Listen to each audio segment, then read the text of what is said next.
আজকের ভিডিওটা এইচএসসি শিক্ষার্থীদের জন্য। তো অনেকদিন পরে আমি একটু সময় পেয়েছি ভিডিও করার। তো আমার স্টুডেন্ট কয়েকদিন আগে আমাকে একটা প্রশ্ন দিয়েছিল যে স্যার আমার এই প্রশ্নটা একটু সলভ করে দিবেন। তো আমার পরীক্ষার কারণে আমি খুব একটা সময় পাই নাই। তো আজকে আমি এই প্রশ্নের সমাধানটা দিব। তো যারা ইন্টারমিডিয়েটের স্টুডেন্ট আছো, সামনে পরীক্ষা দিবা এবং যাদের অলরেডি টেস্ট পরীক্ষা হয়ে গেছে, মানে ফাইনাল এইচএসসি পরীক্ষা দিবা এবং তুমি আইসিটিতে খুব বেশি দুর্বল, সো আজকের ভিডিওটা তাদের জন্য। তো আজকের এই ভিডিওটা দেখলে আশা করি তোমাদের আইসিটির এমসিকিউর যে ভয়টা এটা আরেকটু ক্লিয়ার হবে এবং আরেকটু সহজ হবে। আমি একটা টেস্ট পরীক্ষার এমসিকিউ প্রশ্নের সমাধান দিব এবং এই এমসিকিউ গুলো ব্যাখ্যা সহকারে দিব, যাতে তুমি এই ভিডিওটা দেখলে তুমি একটা বেসিক ধারণা লাভ করতে পারো যে প্রশ্নগুলো কিভাবে অ্যাপ্রোচ করতে হয় এবং কত তাড়াতাড়ি সমাধানটা বের করতে হয়। এবং এইচএসসির পাশাপাশি যাদের চাকরির পরীক্ষাগুলোতেও আইসিটি আসে এমসিকিউ হিসেবে এবং রিটেন হিসেবে, তারাও চাইলে এই ভিডিওটা দেখতে পারো, কিছুটা হইলেও হেল্প হবে। আজকে আমি সমাধান করব মতিঝিল আইডিয়াল স্কুল অ্যান্ড কলেজের আইসিটি পরীক্ষার টেস্ট পরীক্ষার এমসিকিউ প্রশ্নের সমাধান 2026 সালের। তো চলো শুরু করি।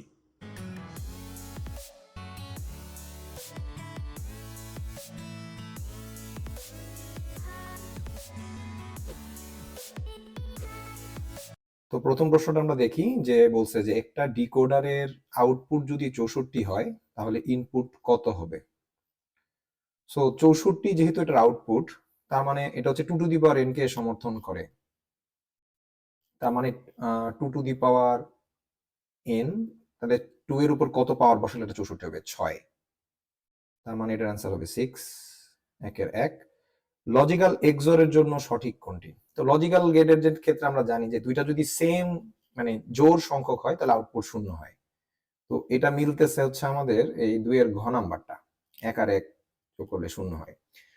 একটা ওয়েব পেজের এক পেজ থেকে অন্য পেজে যাওয়ার জন্য কোন ট্যাগ ইউজ করা হয়? এটা হচ্ছে অ্যাঙ্কর ট্যাগ ইউজ করা হয়। এই 3 এর অ্যান্সার হবে ক।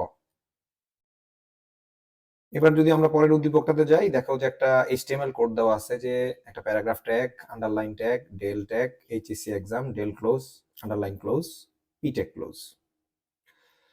তো ডেল মানে হচ্ছে ডিলেট, ডিলেট হচ্ছে ক্রস সাইন হবে, তার সাথে আবার একটা আন্ডারলাইন থাকতে হবে, তার মানে এটার অ্যান্সার হবে গ নাম্বারটা।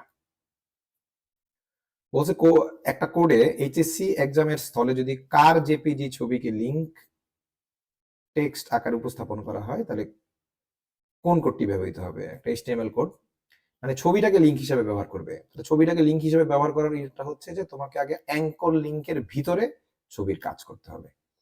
তো প্রথমটা তো আগেই বাদ। তো দেখো দ্বিতীয় নাম্বারটা, দেখো দ্বিতীয় নাম্বারটা অ্যাঙ্কর ট্যাগের একটা হচ্ছে এইচআরইএফ লিংক দেওয়া হয়েছে, আইএমজিএসআরসি এর ভিতরে হচ্ছে তোমার ছবিটা দেওয়া হয়েছে, এ ক্লোজ হয়েছে। হ্যাঁ, এটা হবে খ নাম্বারটা। গ নাম্বারটা ইজ ভেরি ক্লোজ, কিন্তু সমস্যা হচ্ছে যে আইএমজিএসআরসির একটা সিনট্যাক্স এরর আছে, যার কারণে গ নাম্বারটা হবে না। কিন্তু গ নাম্বারটা খুব ক্লোজ, কিন্তু 5-এর হবে খ।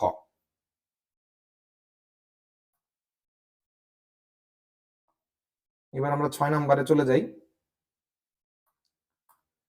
6 নম্বরে বলছে যে টেবিল আকারে উপরে উপরের সারিকে কি বলে? মানে টেবিলে যে উপরে যে সারিটা থাকে তাকে কি বলে? তাকে বলে হেডার, মানে সবচেয়ে উপরের সারিটা আর কি। ফ্লো চার্টের দেখতে পাচ্ছ একটা রেক্টেঙ্গুলার শেপ, তো এটা হবে প্রক্রিয়াকরণ। ডেটা টাইপের ফরম্যাট স্পেসিফায়ার হচ্ছে ডাবল ডেটা টাইপ, মানে এটা হবে long float, that means percentage LF. 8-এর অ্যান্সার হবে গ। এবার একটা কোড দেওয়া আছে দেখো ফর লুপ দিয়ে, যে C equals to 2, C greater than equal 10, C equal to C plus 2 print করতে হবে এইচএসসি, এবং আরেকটা ব্রেকের শর্ত দিয়ে দিচ্ছে, যদি সি এর ভ্যালু 6 হয় তাহলে আউট হয়ে যাবে, ব্রের হয়ে যাবে এটা আর কি। প্রথমটাতে বলছে যে এই কোডটাতে কয়বার এইচএসসি সংখ্যাটা প্রিন্ট হবে। তো আমার লজিকটা হচ্ছে 2 থেকে যেহেতু স্টার্ট হচ্ছে 10 পর্যন্ত চলবে, 2 করে বাড়বে, তাহলে 2, 4, 6, 8, 10। বাট প্রবলেম হলো যে 6 নাম্বারের সময় সে বের হয়ে যাবে, তার মানে 2 যখন হয়েছিল তখন একবার হচ্ছে তোমার এইচএসসি প্রিন্ট হলো, 4 একবার এইচএসসি প্রিন্ট হলো, 6 এইচএসসি প্রিন্ট হওয়ার পরে শর্তটা কিন্তু মেনে গেল, সে ব্রেক হয়ে যাবে। তার মানে 3 বার প্রিন্ট হবে। আর শর্তটা যদি না থাকতো তাহলে দেখো 2 একবার প্রিন্ট হতো, 4 হতো, 6 হতো, 8 হতো, 10 হতো, টোটাল 5 বার প্রিন্ট হতো। তার মানে হচ্ছে 10 এর অ্যান্সার যে বলছে যে না থাকলে কয়বার প্রিন্ট হবে, 10 এর অ্যান্সার হবে ঘ। এবার আমরা 11 নম্বরে যাচ্ছি।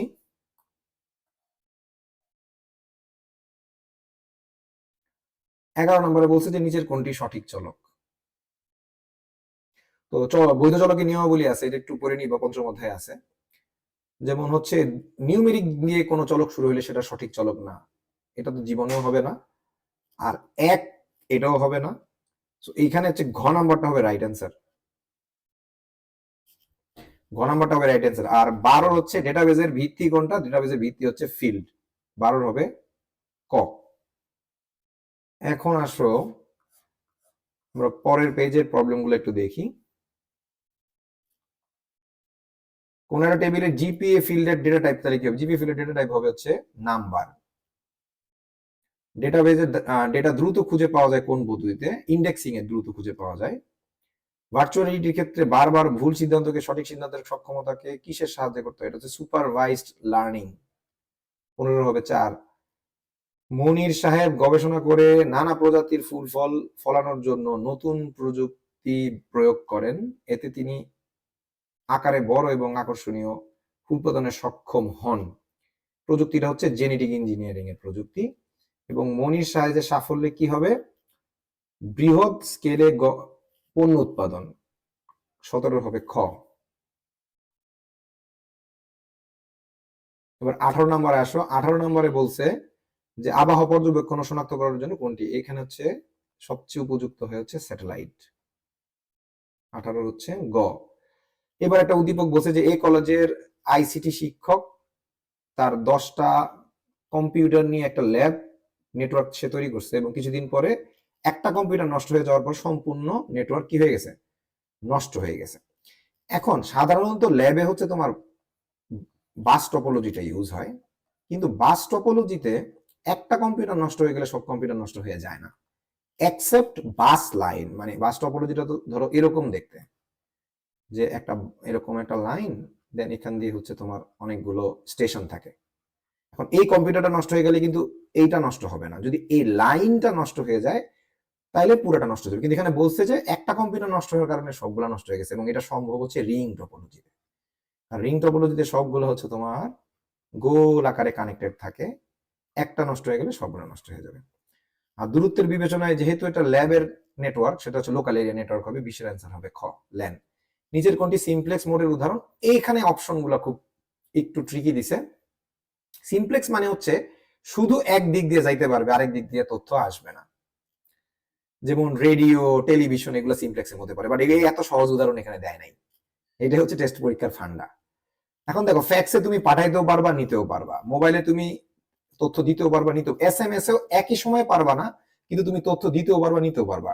একমাত্র জয়স্টিক, যেটাতে আমরা গেম খেলি, সেখানে চিন্তা করে দেখো জয়স্টিকের বাটনগুলো আমরা যখন চাপ দিই, সিগন্যালটা মানে হয়ে তোমার এনকোডার হয়ে হচ্ছে কাজ করতেছে, বাট এটা কি পসিবল যে ওই ডিসপ্লে থেকে কোনো তথ্য জয়স্টিকে আসা জয়স্টিকে কন্ট্রোল করবে না, তাহলে একমুখী। তো জয়স্টিকের ব্যাপারটা হচ্ছে একমুখী, যে তুমি জয়স্টিক চাপ দিলে তথ্য যাচ্ছে, লাইক কিবোর্ডের মতো, যেমন কিবোর্ডে চাপ দিলে ডিসপ্লেতে আসতেছে, বাট ডিসপ্লে থেকে কিন্তু কোনো কিছু কিবোর্ডে ঢুকছে না। সো ওইটাও সিমপ্লেক্স। সো এই জিনিসটা একটু বুঝতে হবে। 22 নম্বরে দিছে একটা অঙ্ক, সেটা হচ্ছে বলছে যোগফল কত। যেহেতু একটা হেক্সাডেসিমালে অলরেডি আছে এ, তো আমরা এই 100 যেটা বাইনারিতে আছে এটাকে হেক্সাডেসিমালে কনভার্ট করে নিই। তো বাইনারি থেকে হেক্সাডেসিমাল কনভার্ট করা ভেরি ইজি, 4টা করে নাও, তাহলে 100 মানে 4, তাহলে এ এর সাথে 4 যোগ করবা, হেক্সাডেসিমাল যোগ, কিন্তু এ মানে 10, 10 আর 4 14, 14 মানে হচ্ছে ই, কারণ আমরা হেক্সাডেসিমালে জানি যে 9 এর পরে হচ্ছে A B C D E, এবার গুণ নিবা, তাহলে ই হচ্ছে 14। আর যেহেতু 16 বা 16 এর উপরে ক্রস করে নাই, তার মানে আমার কোনো বাড়তি কিছু থাকছে না, এটা বসে যাবে ডিরেক্টলি, এটা হচ্ছে এ ই হবে এটার অ্যান্সার, 22 এর অ্যান্সার হবে 4। এবার একটা দেখো ডিজিটাল সিগন্যাল দেখাচ্ছে, জানো তুমি আপার স্ট্রোক গুলো হচ্ছে 1 আর লোয়ার স্ট্রোক গুলো হচ্ছে 0। সো 1011 এর সমকক্ষ অক্টাল মান, তার মানে এটা একদম ইজি, তুমি বাইনারি থেকে অক্টালে রূপান্তরের ক্লাসগুলো দেখলে বুঝতে পারবা। 3টা করে চয়েস করতে হবে, যেহেতু এটা পূর্ণাংশ তার মানে এদিক যাবে, তাহলে এই 3টা নিলাম, আর এখানে 3টা হয়নি, আগে দিলাম 2টা শূন্য, তাহলে 11-র জন্য হচ্ছে 3 আর 1-এ 1, তার মানে ডেসিমালের সমকক্ষ এটা হবে হচ্ছে 13। এইবার আসো আমরা আর 2টা প্রশ্ন বাকি আছে, তাইলে হচ্ছে শেষ হয়ে যাবে। দেওয়া আছে হচ্ছে একটা গেট। সো এই নট গেটের এখান থেকে গেলে এটা এ বার, আর এটা হয়ে যাবে এ, আর বি এ হয়ে যাবে এ বি। তাহলে যোগ করলে হচ্ছে এ বার প্লাস এ বি। তো এটা হচ্ছে তোমার ওই একটা সূত্র আছে বুলিয়ান অ্যালজেব্রার, ওই সূত্রটা এখানে ইউজ করতে হবে। তো সেই সূত্রটা হচ্ছে এ বারের সাথে হচ্ছে এ যোগ হবে, আর এ বারের সাথে বি যোগ হবে। সো এ বার প্লাস এ মানে কিন্তু 1, আর এ বার প্লাস বি, এটাই হচ্ছে অ্যান্সার। সো এটা হচ্ছে এইটা। তো এই সূত্রটা তোমাদের খুব ভালো করে জানতে হবে। বুলিয়ান অ্যালজেব্রা অনেকগুলো সূত্র আছে, এই সূত্রটা তোমরা যদি দেখো তাহলে তোমরা এটাকে অ্যাপ্লাই করতে পারবা। এবার বলছে যে y এর মানটা 0 হবে কখন।